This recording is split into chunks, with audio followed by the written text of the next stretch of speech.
Buenas tardes, queridos radioescuchas. Estamos en un nuevo programa de Universidad y Vida de su periódico Cambio de Michoacán. Hoy tenemos el placer de contar con la presencia de un gran amigo, un analista y un académico, un analista político y académico, Manuel García Urrutia, que nos acompaña aquí. El tema que vamos a abordar hoy recupera algunas ideas anteriores en términos de la articulación entre la universidad y los distintos sectores sociales de manera general, tocando una serie de puntos que nos parecen esenciales. Ya habíamos comentado en programas anteriores cómo la universidad en los años 70, 80 tenía una participación política y social muy fuerte en la conformación de planes y programas, en la conformación de políticas. En particular en México y América Latina, los intelectuales universitarios estaban muy ligados a distintos actores políticos, etcétera, ¿no? Creemos que eso se ha difuminado un poco, sobre todo a partir de las políticas neoliberales de los 80s, en donde se viene una visión más pragmática respecto de la educación, que evidentemente toca el papel de las universidades en la sociedad, ¿no? Para no agotar a nuestro invitado el día de hoy, vamos a ceder la palabra pidiéndonos que nos haga una breve reseña de su trayectoria para saber desde dónde estamos hoy conversando con ustedes. Pues muchas gracias, Ernesto, y gracias a Cambio por generar un espacio de reflexión sobre este tema tan importante como tú decías, universidad y vida. Bueno, mi trayectoria básicamente viene de la parte social, ¿no? Yo fui formado con jesuitas y fui dirigente sindical un poco por accidente en el sector pesquero, ¿no? Que fue donde me desempeñé a partir de una paraestatal que existía ya en los 80s todavía, Productos Pesqueros Mexicanos, y después me vinculé a la parte académica desde la carrera que estudié, que fue Administración de Empresas, dando clases en universidades privadas y posteriormente en la Universidad Latinoamérica. Y después lo completé con estudios de sociología y de mercadotecnia, dos estudios de posgrado que de alguna manera complementaron mi visión y hacen equilibrar a veces mi compromiso social con la parte más de investigación, de docencia y también de ver el papel de los medios. Creo que el tema que tú señalas sí es clave y que en efecto la universidad, yo creo que incluso antes de los tiempos que tú decías, que siempre ha sido un espacio, sobre todo la universidad pública, un espacio de reflexión y de referente de intelectuales de muy diverso tipo. O sea, realmente la universidad es universalista, es plural, ¿no? En su composición, y ahí se podía tener una vida muy activa. En mi opinión, la universidad es política por naturaleza. La universidad tiene que tensar frente al estatus, frente a las estructuras, frente a lo que es hegemónico, precisamente por esa característica plural y universalista. Entonces, al tener cabida a todos los grupos o todas las corrientes de opinión, tensa frente a lo social. En cierto modo, se vuelve anticultural, a pesar de ser promotora de cultura. Claro. La cuestiona, ¿no? Como parte de su propia dinámica y de su propio andar. Y yo creo que ese es el tema de fondo. O sea, mi crítica fundamental a la relación entre vida y universidad es que el sistema educativo y las universidades en particular han dejado de formar gente pensante, ciudadanos. Gente que tenga claras sus obligaciones, sus derechos, pero que además a la hora de decidir en términos de la comunidad, de su relación en la comunidad en la que habita y se compromete, lo haga en condición de libertad, de crítica, de propuesta. Eso lo hemos perdido porque nos ha ganado esta necesidad de vincular a como dé lugar la parte académica con las condiciones o necesidades del mercado, ¿no? Esta visión pragmática donde la universidad incluso a veces se autoflagela, ¿no?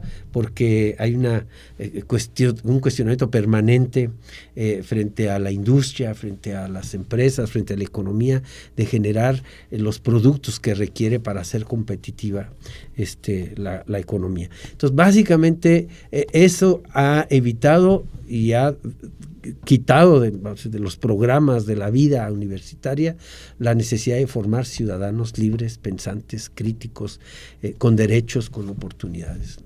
Fíjate que me parece muy interesante lo que señalas en varios sentidos. Porque estaríamos hablando de la universidad en este sentido de su carácter originario de universal, como bien señalas, de que debe reconocer y respetar la diversidad, y en ese sentido el apelar a formar ciudadanos supondría ciudadanos desde una perspectiva de respeto a la diversidad. Pero estaríamos pensando, por ejemplo, en cómo las universidades hoy, y ahora pluralizo, no la universidad, sino las universidades hoy, tienen distinto carácter y sello por su tamaño, por sus características sustantivas. Por ejemplo, me queda claro que la universidad pública inmediatamente tiene que tener presente esta idea de formar ciudadanos. La universidad privada también debería, porque finalmente tiene un papel social. Pero piensa uno en una gran cantidad de universidades privadas que han asumido este pragmatismo al que hemos mencionado y que evidentemente lo que menos les preocupa es formar ciudadanos. Ellos quieren cobrar, dar títulos y los jóvenes salir pronto, ¿no? Hay ahora carreras de 3 años, cuatrimestrales, etcétera, parecen carreras al vapor. Y uno se pregunta en ese tipo de universidades cómo formar ciudadanos. ¿Tú cómo ves esa cuestión? No, yo creo que ese es un gran reto y ese es parte de una discusión que tú dices más del sistema mismo, ¿no? De la estrategia educativa de este país, porque sí, yo no dudo que haya necesidad de preparar técnicos y gente especializada para las necesidades de una industria que ha estado estancada, pero tenemos que vincular entonces el tema del desarrollo económico o la estrategia económica con la estrategia educativa, porque por un lado vemos que la estrategia económica camina por la vía de la maquila, ¿no? de la mano de obra barata, más formada, capacitada, y a eso le llamamos oportunidades, ¿no? A generar condiciones o trabajos que van a jugar solo una actividad básicamente técnica, ¿no? Ciertas carreras son las que demanda ese mercado y esa estrategia maquiladora. Pero por otro lado, tenemos problemas sociales muy fuertes de desigualdad, de pobreza, de aumento en los índices de criminalidad, de rompimiento del tejido social, de la falta de respeto a la ley. Y todo eso se ha dejado de lado precisamente cuando un referente importante es la familia, pero lo otro era la escuela, el espacio donde te formabas, ¿no? Y allá había valores, o sea, claro. No solo con materias que vieras valores, sino me refiero a que en la convivencia de la propia universidad, del espacio educativo, ahí había valores, había educación cívica, ¿no? La universidad genera civilidad, ¿no? O sea, para poder vivir, como tú dices, en grupo, en comunidad, y eso lo hemos perdido. Yo estoy de acuerdo que hay universidades que pueden preparar técnicamente y es su función, pero alguien que se dice universidad, bueno, más bien puede haber escuelas técnicas que hagan ese papel, pero alguien que se dice universidad no puede abandonar esta visión universalista, esta visión, como te decía, de generar gente responsable, respetuosa, comprometida. Tú lo dijiste, hoy las universidades públicas incluso, el tipo de política que vemos que se instrumenta entre los distintos grupos que dominan en las universidades es realmente patético, ¿no? Tienes el caso de la Facultad de Filosofía de la UNAM, donde un grupo se apropió de un auditorio, ¿no? Sí. Y desde ahí reivindican, eso no es respeto a la pluralidad ni es respeto a nada, o sea, que hemos engendrado precisamente por esta falta de formación en valores, de esta falta de formación de ciudadanos que se vean frente a los otros, ¿no? Y sepan respetar, como tú dices, la diversidad. Tenemos políticos con una incapacidad profunda de llegar a acuerdos. ¿Creen que llegar a acuerdos es que nos repartamos el Instituto Nacional Electoral, que le toquen 2 al PRI, 3 a un partido? Es, eso es acuerdos, ¿no? ¿Cómo nos repartimos el Instituto de Transparencia en Michoacán? Esos son los acuerdos, ¿no? Pero no pueden acordar, por ejemplo, una ley educativa donde la sociedad puede estar presente en una deliberación sobre qué tipo de educación para este país. No podemos estar presentes en una discusión sobre reforma energética. ¿Cómo podemos tener políticos con capacidad y altura de miras que puedan llegar a acuerdos que le hagan bien al país si no están formados, si no tienen formación, ya no digo universitaria, sino de las condiciones mínimas para la civilidad? Y yo creo que las universidades, vuelvo un poco a mi punto, hemos perdido esto. No vamos a evitar, y eso solo se podría hacer a partir de una política educativa muy clara, de que haya universidades muy especializadas o con cierta cierta, vamos a decir, formación o con cierto propósito para servir a condiciones de una determinada industria. Yo creo que está bien, pero por ejemplo, a lo que iba es que este tipo de educación tenemos que vincularla a desarrollos locales. ¿Para qué nos sirven, o sea, la educación que tenemos si finalmente lo que estamos provocando es gente que tenga que emigrar o buscar oportunidades en otro lado porque en sus lugares donde está no hay? Entonces, tenemos que vincular las estrategias económicas con las estrategias educativas, pero también con las estrategias que tienen que ver con el desarrollo humano, con las cuestiones de la convivencia, ¿no? Y el desarrollo económico tenemos que pensarlo en una perspectiva, vamos a decir, más local y menos en estas estrategias que repito, nos generan mayor dependencia. Entonces la educación que hacemos es pragmática, pero además es una educación muy centrada en necesidades de la industria, y además te digo, de una industria que no genera tecnología. Un objetivo, ahí termino un poco mi reflexión, un objetivo central de la universidad es generar bienes públicos, la privada y la pública. ¿Qué bienes públicos genera una universidad o una institución educativa? El saber, conocimiento. ¿Qué saber y qué conocimiento si lo único que estamos haciendo es educar en competencias, y además en competencias en el más pragmático y limitado, claro, sentido, ¿no? Porque no está hablando de competencias para ser ciudadano, o competencias para la convivencia o para ser democráticos, ¿no? O sea, tenemos que enmarcar esto en una cultura que nos permita eso, civilidad democrática, ¿no? Si queremos realmente aspirar a un régimen democrático, ¿no? Claro. Aunque ahí entran varios factores, fíjate. Uno, hablamos mucho de derechos. Casi no se oye hablar de obligaciones y responsabilidades. Eso me parece un punto nodal, porque todos evidentemente tenemos derechos, pero también obligaciones y responsabilidades. Y deben de ir de la mano. Pero cuando se centra todo en el derecho, prácticamente todo el mundo siente que puede demandar sin tener que dar algo a cambio. Lo cito en relación, o lo refiero en relación a lo que estás planteando precisamente de cómo ciertos grupos estudiantiles pueden demandar cosas. Y que uno dice, bueno, ¿cuál es la demanda y cuál es la parte que te toca, dijéramos, a ti como ese demandante, ¿no? Pero por otro lado, me llama la atención esto que mencionas de los políticos, de que creen negociar porque se reparten, etcétera, pensando en la formación de ciudadanos de una universidad, porque el reto se duplica. Tú puedes pensar en que vas a formar esa ciudadanía, pero el joven cotidianamente ve en las noticias corrupción, ve que no se aplica la ley o que no se cumple, ve que se puede sobornar, ve que no pasa nada con ciertos personajes de la vida pública, a pesar de que se hable de que han cometido X o Z delitos, etc. Y entonces es muy fácil para un joven decir, bueno, acá en la escuela me hablan, mi profesor me echa un choro, un rollo, como dicen los jóvenes, sobre que debo de ser honesto, etcétera. Pero yo veo acá que todo esto no se cumple. ¿Cómo resolver esa situación? ¿Cómo trabajarlo? No sé. Tienes razón, y el propio sistema ha pervertido estas cosas. Un buen ejemplo, las casas del estudiante, ¿no? Cuando se crean, tienen realmente un propósito muy legítimo y pertinente, ¿no?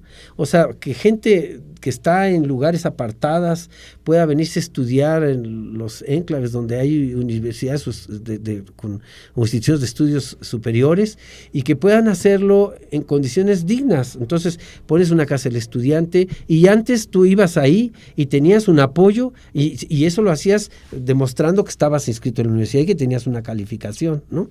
El modelo se pervierte cuando se vuelven las casas del estudiante sujetos de control político, ¿no? Cuando a un rector o a un político le interesa controlar a esos estudiantes en esa casa, y entonces canaliza los recursos a través de un líder, y ese líder entonces hace clientela política y se mueve de acuerdo a los intereses políticos que son los que los sostienen, y entonces se pervierten esas casas, porque esas casas ya van a jugar en una lógica política diferente a su naturaleza, para lo que fueron criados. Es un poco lo que tú dices, es cierto. El modelo, o sea, lo que se ve en la realidad no tiene nada que ver a veces con lo que vemos en las escuelas. Y creo que sí, es un reto empatarlo. Pero repito, tenemos que modificar la universidad no puede sola y no podrá sola, pero sí tenemos que pensar en que tenemos que ir alineando estas cuestiones de lo que se enseña en la universidad, sea algo que se aplique. Tú lo dijiste, una idea central de la universidad es el respeto a la diversidad. Eso no existe fuera, ¿no? Respeto a las reglas, ¿no? O sea, hay reglas en la universidad para que tú apruebes un examen, para que tienes que asistir, en fin, hay ciertas normas que tienes que cumplir. Bueno, en la vida exterior tiene que pasar, no es nada de que el que no tranza no avanza, ¿no? Tenemos que pensar que en la realidad tiene que haber un sistema que también haga cumplir las leyes, ¿no? O sea, que cada quien haga su parte. El problema es, en efecto, que armonizar lo que pasa en la universidad con lo que pasa en el exterior es un reto complejo, pero que yo creo que la universidad se vuelve también un referente moral para criticar en la sociedad lo que se está haciendo mal. Y eso ayudará a que también la sociedad, las estructuras, sobre todo las políticas, se empiecen a transformar. Y si las universidades dotamos también al ambiente político con insumos mucho más preparados, formados en una cultura democrática, pues iremos transformando esas distorsiones que hoy nos hacen muy difícil la tarea de educar en ciudadanía. Fíjate que hay ahí una cuestión en esto que mencionas respecto de la universidad no puede sola.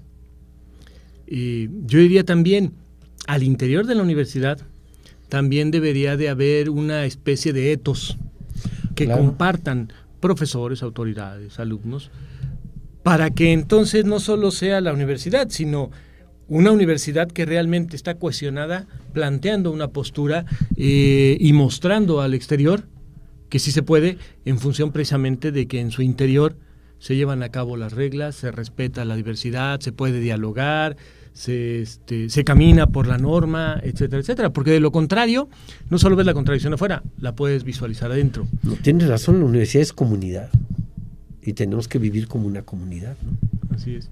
Bueno, queridos radioescuchas, como siempre el tiempo se nos viene encima. Un último comentario breve, Manuel, que quieras hacer. No, pues sin duda, en esta reflexión muy breve, como tú dices, nos quedamos con más interrogantes que respuestas, ¿no? Pero sí un gran reto es cómo la universidad influye en la sociedad y cómo la sociedad también puede ayudar a que la universidad cumpla sus fines, sin olvidar que no solo somos productores o generamos productos para un mercado, para la economía, sino que además es necesario, poder vivir, sino cómo hacerlo para ayudar a que tengamos cada vez ciudadanos más comprometidos en sus obligaciones, como tú decías, y también en sus derechos, ¿no? Pues muchas gracias, un tema bastante interesante, la formación de ciudadanía, todo un reto para las universidades. Así es. Pues nos despedimos de su programa Universidad y Vida del periódico Cambio de Michoacán. Muchas gracias por estar con nosotros.